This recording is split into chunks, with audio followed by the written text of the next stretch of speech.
नमस्कार साथियों, मैं शुभम आप सभी का आपके अपने इस YouTube चैनल सिन्हा क्लासेज पर बहुत बहुत स्वागत करता हूं। उम्मीद करता हूं कि आप सभी स्वस्थ हैं, सुरक्षित हैं। साथियों, अभी हाल ही में मैंने एक मूवी का टीज़र देखा और उस मूवी का नाम है इमरजेंसी। जैसे ही मैंने इस मूवी का नाम देखा, मैं समझ गया कि निश्चित तौर पर इसका संबंध उसी इमरजेंसी से है जो 25 जून 1975 को इंदिरा गांधी की सरकार ने इंटरनल डिस्टरबेंस का हवाला देते हुए लागू किया था। अब इमरजेंसी के नाम से मुझे एक ऐसे केस का नाम याद आया जो निश्चित तौर पर एक शानदार केस है, लेकिन न्यायपालिका पर एक धब्बा भी माना जाता है। ध्यान रखिएगा कि इस धब्बे को अब मिटा दिया गया है। पहले आप केस को समझिए, फिर मैं आपको समझाऊंगा कि कैसे इस धब्बे को मिटा दिया गया है। ये केस एक बहुत खास जगह रखता है भारतीय न्यायपालिका में, और इस केस ने एक बहुत बड़े बहस को भी जन्म दिया था, और मैं आपको ये सारी बातें इस वीडियो में बताने वाला हूँ। मैं आपको बता सकता हूँ साफ साफ ये बात कि अगर आप कानून के छात्र हैं तो आपके लिए ये वीडियो बहुत इंपॉर्टेंट है। अगर आप किसी कॉम्पिटिटिव एग्जाम की तैयारी कर रहे हैं तो आपके लिए भी ये वीडियो बहुत इंपॉर्टेंट है, क्योंकि कई स्टेट पीसीएस में, एसएससीज में, इवन यूपीएससी में भी इससे रिलेटेड क्वेश्चंस पूछे जा चुके हैं। और अगर आप एक सामान्य नागरिक हैं, केवल एक छात्र हैं, तो आपके पास भी ऐसी जानकारियां होनी ही चाहिए। तो फटाफट, अगर आप ब्लूटूथ हेडसेट कुछ भी यूज़ करते हैं तो ज़रूर करें। मैं बार बार कहता हूं, जितना स्पष्ट आप सुनेंगे उतना ही स्पष्ट आप मेरी बातों को समझ पाएंगे। एक और बात, अगर आप जानकारी पूरी चाहते हैं तो वीडियो के अंत तक बने रहिएगा, जिससे कि आपको पूरी जानकारी मिले। तो मैं बात कर रहा हूं एडीएम जबलपुर बनाम शिवकांत शुक्ला केस की। ध्यान रखिएगा कि इसी केस को हैबियस कॉर्पस बंदी प्रत्यक्षीकरण केस के नाम से भी जाना जाता है। आइए समझते हैं कि इस केस में मूल रूप से इस केस का सारांश क्या था, इसकी वर्डिक्ट क्या थी, इसमें कौन कौन से जजेस शामिल थे, क्योंकि इनसे रिलेटेड क्वेश्चंस ही ज़्यादातर कॉम्पिटिटिव एग्जाम्स में बनते हैं। जो मेरे लेक्चर का मूल सारांश होगा या जो कीवर्ड्स होंगे, मैं प्रयास करूंगा कि उन्हें मैं बोर्ड पर लिख दूं, और मैं उम्मीद करूंगा कि अगर आप सीरियसली इस वीडियो को देख रहे हैं तो आप उसे नोट डाउन करना बिल्कुल नहीं भूलेंगे। सबसे पहले ये समझिए कि इस केस के बैकग्राउंड की शुरुआत होती है 25 जून 1975 से, जब इंटरनल डिस्टरबेंस का हवाला देते हुए नेशनल इमरजेंसी लागू की गई थी, राष्ट्रीय आपातकाल। अब इस आपातकाल के दौरान मौलिक अधिकारों को छीन लिया गया था। इस आपातकाल के दौरान कई अरेस्ट हुए, कई गिरफ्तारियां हुई, यानी इस आपातकाल में बहुत सारी बातें हुई। और उन्हीं बातों में से एक बड़ा हिस्सा आज मैं करने जा रहा हूं एडीएम जबलपुर बनाम शिवकांत शुक्ला केस में। तो इस केस का जो टाइटल है वो है एडीएम जबलपुर बनाम शिवकांत शुक्ला।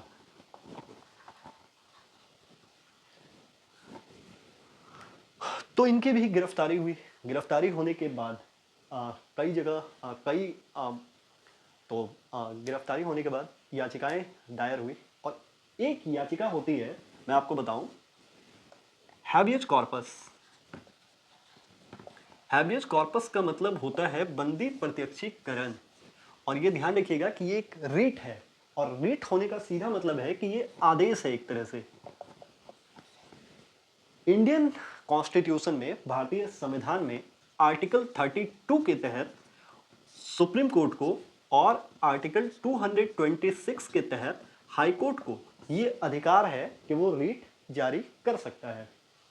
अब हैबियस कॉर्पस क्या है? हैबियस कॉर्पस को बड़े शॉर्टली आप आसान शब्दों में समझिए, ये मनमाने गिरफ्तारी को चुनौती देता है कि कोई गिरफ्तारी अगर हुई है तो उसकी वैधता, उसकी वैलिडिटी क्या है, ये पता करता है। अगर गिरफ्तारी वैध है तो ठीक है, गिरफ्तार रहेगा व्यक्ति। अगर गिरफ्तारी वैध नहीं है तो उसे तुरंत रिहा किया जाएगा। तो इस केस का संबंध साक्षात और प्रत्यक्ष रूप से हैबियस कॉर्पस रीट से है। हैबियस कॉर्पस रीट के तहत इस केस में मूल रूप से सवाल यह पूछा गया कि क्या इमरजेंसी के दौरान, आपातकाल के दौरान आर्टिकल 21 के तहत मिला लाइफ एंड पर्सनल लिबर्टी का अधिकार, यह ध्यान रखिएगा, जीवन और व्यक्तिगत स्वतंत्रता का अधिकार निलंबित किया जा सकता है? या सरल शब्दों में अगर मैं बोलूं तो कहने का मतलब यह है कि क्या आपातकाल के दौरान किसी व्यक्ति को बिना किसी न्यायिक हस्तक्षेप के मनमाने तरीके से गिरफ्तार कर अनिश्चित काल के लिए रखा जा सकता है क्या? मूल रूप से सवाल ये था। अब इसके वर्डिक्ट को बड़े ध्यान से समझिएगा, क्योंकि सबसे पहले तो मैंने आपको जो बताया उसको थोड़ा सा एक बार मैं आपको रिवाइज करा दूं। ADM Jabalpur versus Shivkant Shukla case, इसी केस को this case is known as popularly known as habeas corpus case, और केस का बैकग्राउंड छिपा है 25 जून 1975 इमरजेंसी में। ये ध्यान से समझिएगा कि अभी जो मैंने टीजर की बात की, जिस मूवी की बात की, उस मूवी को देखने के बाद मुझे उसी वक्त ऐसा लग गया, मुझे नहीं पता कि इसकी कहानी वैसी होगी या नहीं, लेकिन मुझे ऐसा लगा कि इसका संबंध उसी आपातकाल से है। आर्टिकल 32 के तहत सुप्रीम कोर्ट, आर्टिकल 226 के तहत हाई कोर्ट ऐसे रिट जारी करता है। जब ये मामला माननीय उच्चतम न्यायालय तक पहुंचा तो ध्यान रखिएगा कि उस वक्त 5 जजेस थे। ऑब्वियसली एक सीजीआई और चार अन्य जजों के साथ एक कॉन्स्टिट्यूशनल बेंच ने इस केस का वर्डिक्ट दिया था, फैसला दिया था। बेहद जरूरी है इन 5 जजेस के नाम आपके ध्यान में हो जब भी आप किसी कॉम्पिटिटिव एग्जाम में अपियर होने जा रहे हो तो इस बात को ध्यान में रखिएगा। तो आपकी जानकारी के लिए बता दूं मैं कि जो सीजीआई थे उस वक्त वो थे एएन रे, अजीत नाथ रे। एक और बात ध्यान रखिएगा कि जब मैंने आपको ये बताया था केशवानंद भारती बनाम केरल राज्य केस के वर्डिक्ट के बारे में, तो मैंने आपको बताया था कि कैसे उस समय न्यायपालिका का राजनीतिकरण हुआ था और उस समय कैसे सीनियोरिटी का उल्लंघन करते हुए एएन रे को चीफ जस्टिस बनाया गया था।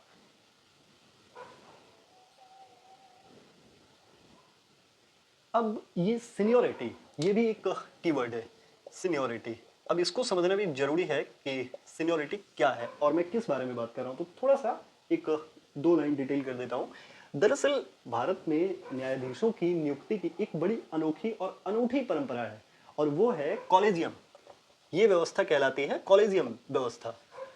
अनूठी और अनोखी इसलिए कह रहा हूं कि ये दुनिया की एकमात्र व्यवस्था है जिसमें कि जजेस ही जजेस की नियुक्ति करते हैं। कितनी अनोखी और कितनी सदाबहार ये सदाबहार सिस्टम है, ये समझिए कि एक जज ही दूसरे जज की नियुक्ति करता है। तो इसमें परंपरा ये है कि सीनियर मोस्ट जज जो होते हैं वो भारत के सीजीआई बनते हैं। इस वक्त मैं थोड़ा सा आपको डिटेल में नहीं जा रहा हूँ, ज्यादा डेप्थ में नहीं जा रहा, बस थोड़ा सा समझा दे रहा हूँ। तो जो सीनियर मोस्ट जज होते हैं वो चीफ जस्टिस बनते हैं, लेकिन केशवानंद भारती केस जो 24 अप्रैल 1973 को जिसका वर्डिक्ट आया था, तो उस वर्डिक्ट के बाद पहली बार भारत में सीनियोरिटी का वायलेशन हुआ और वो राजनीतिकरण रूप से हुआ जब अजीत नाथ रे को सीजीआई बना दिया गया। इस केस में, अब back to the point on this case, इस केस में जो दूसरे जज थे वो थे एमएच बेग, ध्यान रखिएगा एमएच बेग। तीसरे जज जो थे वो थे पीएन भगवती। अच्छा, पीएन भगवती ये नाम ध्यान रखिएगा क्योंकि पीआईएल एडमिट होते वक्त ये ध्यान रखिएगा कि यही जज थे। और चौथे जो जज थे वो थे हंस राज खन्ना। अब इनके बारे में भी थोड़ा सा जान लीजिए। इस वक्त जो वर्तमान सीजीआई हैं संजीव खन्ना, हंसराज खन्ना उनके अंकल हैं। ये ध्यान रखिएगा कि हंसराज खन्ना जो हैं वो इस वक्त के सीजीआई संजीव खन्ना के अंकल हैं। और 5वें जज जो थे उनका नाम था वाईवी चंद्रचूड़। अब इनके बारे में भी थोड़ा सा आपको जानकारी दे दूं। वाईवी चंद्रचूड़ अभी से ठीक पहले जो सीजीआई थे, यानी 50वें सीजीआई धनंजय यशवंत चंद्रचूड़, डीवाई चंद्रचूड़, उनके पिता थे। और मजे की बात यह है कि इस केस को जो सुधारा गया, इस केस की गलतियों को जो सुधारा गया, उस वक्त भारत के सीजीआई वही थे। इस केस की गलतियों को जब सुधारा गया तो उसमें धनंजय यशवंत चंद्रचूड़ भी शामिल थे। तो इन 5 जजेस ने मिलकर A N Ray, M H Beg, P N Bhagwati, H R Khanna, Y V Chandrachud, इन 5 जजों ने मिलकर इस केस का वर्डिक्ट दिया। और जो वर्डिक्ट था वो 4:1 में था, यानी एक तरफ 4 जज थे और एक तरफ केवल 1 जज थे। अब यहीं पे थोड़ा सा आप समझ लीजिए। हंसराज खन्ना अकेले इन चारों के विरोध में थे, या आप यूं कह लें कि सरकार के विरोध में थे, क्योंकि ये 4 सरकार के साथ थे।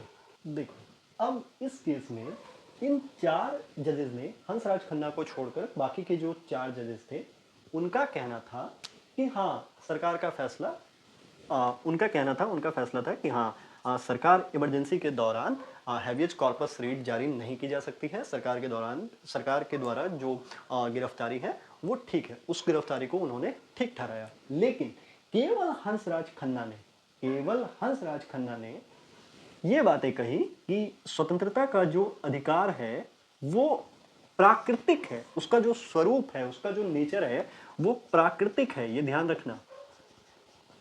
और इसलिए इमरजेंसी के दौरान भी इस अधिकार को नहीं छीना जा सकता।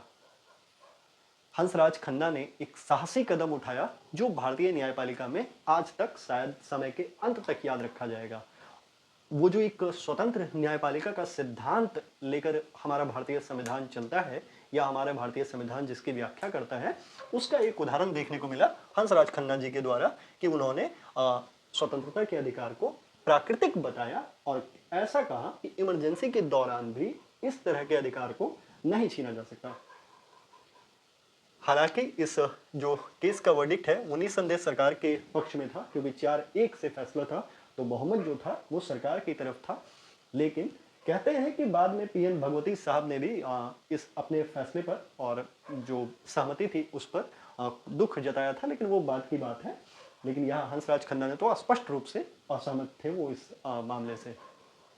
लेकिन इसका परिणाम ये हुआ बाद में कि हंसराज खन्ना जी के सीनियरिटी का उल्लंघन हुआ और एमएच बेग को, ये ध्यान रखिएगा, हंसराज खन्ना जी की सीनियरिटी का उल्लंघन करते हुए, यानी हंसराज खन्ना सीनियर मोस्ट जज थे इस साल के बाद, शायद मेरे ख्याल से ये केस 1976 का है और 1977 में जब सीजीआई की नियुक्ति होनी थी तो हंसराज खन्ना जी के सीनियरिटी का उल्लंघन करते हुए एमएच बेग को सीजीआई बना दिया गया।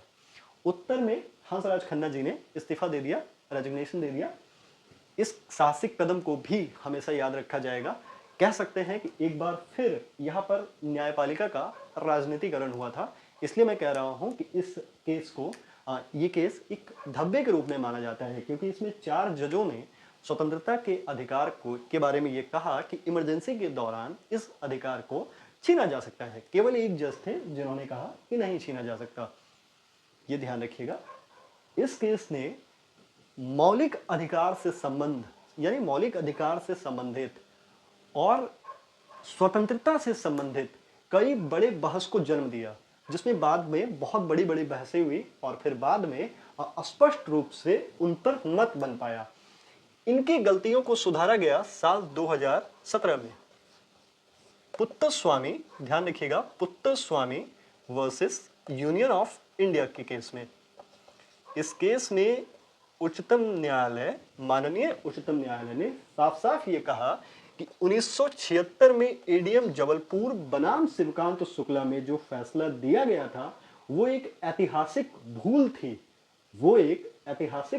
थी और दोबारा ऐसा कभी ना हो, इसके लिए न्यायालय ऐसी व्यवस्था करेगी जिससे कि दोबारा इस तरह की कोई भूल ना हो। यानी पुत्तस्वामी केस में ये माना गया कि आर्टिकल 21 का जो है राइट जो मिला है आम नागरिकों को जीवन और व्यक्तिगत स्वतंत्रता का, उसका स्वरूप कहीं ना कहीं वैसा ही है जैसा कि हंसराज खन्ना ने बताया था, प्राकृतिक। तो पुत्तस्वामी केस में इस बात को मान लिया गया कि जो एडीएम जबलपुर वाला जो केस था उसका जो वर्डिक्ट था वो एक तरह से ऐतिहासिक भूल थी। तो ये पूरा एडीएम जबलपुर बनाम शिवकांत शुक्ला केस था। इससे रिलेटेड कई क्वेश्चंस आते हैं कॉम्पिटिटिव एग्जाम्स में। एक बार आपको थोड़ा सा बता दूं, जैसे कई बार ईयर्स पूछ लिया जाता है कुछ कॉम्पिटिटिव एग्जाम में, कई बार ये पूछा जा सकता है कि उसमें जो जजेस थे उनमें सीजीआई कौन था। एक तो बड़ा इंटरेस्टिंग क्वेश्चन बन सकता है कि कौन से जज जो असहमत थे इस बात से कि इमरजेंसी के दौरान स्वतंत्रता नहीं छीनी जा सकती, ये किस जज ने इस बात पर सहमत दिया था। इस फैसले का जो वर्डिक्ट था उसका अनुपात क्या था। कई बार ऐसे रिलेटेड क्वेश्चंस पूछे जा सकते हैं। मैं उम्मीद करता हूं कि आप इस पूरे वीडियो लेक्चर को देखने के बाद निश्चित तौर पे ये समझ पाए होंगे कि एडीएम जबलपुर केस क्या था, हैबियस कॉर्पस क्या होता है और आर्टिकल 21 का संबंध किससे है, साथ ही कुछ तमाम जानकारियाँ आपको ज़रूर मिली होंगी। अगर आप क्लास 10 के कैंडिडेट हैं या आपके घर में कोई क्लास 10 का कैंडिडेट है, तो मैं एक बार आपसे ज़रूर कहूँगा कि आप इस वीडियो को ज़रूर देखें। निसंदेह ये आपके बोर्ड एग्ज़ाम में ज़रूर काम आएगा। एक और इंटरेस्टिंग वीडियो लेक्चर लेकर, जानकारी से भरा वीडियो लेक्चर लेकर आपके पास उपस्थित होऊंगा। तब तक के लिए आज्ञा दें, स्वस्थ रहें, सुरक्षित रहें। जय हिंद।